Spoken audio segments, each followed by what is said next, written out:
Son qəbul imtahanlarında qanunsuz texniki vasitələrdən istifadə halları ilə bağlı ittiham olunan təhsil eksperti Kamran Əsədov həbs edilib. Gəncə şəhər məhkəməsi belə qərar verib.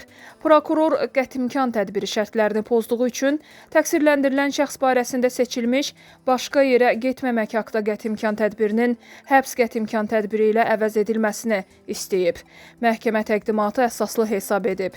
Kamran Əsədov məhkəmə zalında həbs edilib. Son qəbul imtahanlarında qanunsuz texniki vasitələrdən istifadə halları ilə bağlı cinayət işi üzrə təqsirləndirilən təhsil eksperti Kamran Əsədovun qayını işdən çıxarılıb.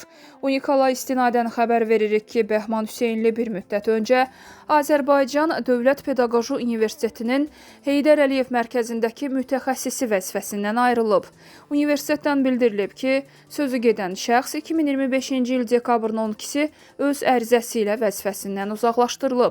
Qeyd edək ki, yanvarın 22-si Gəncə şəhər məhkəməsində Kamran Əsədovun cinayət işi üzrə növbəti məhkəmə prosesi keçirilib.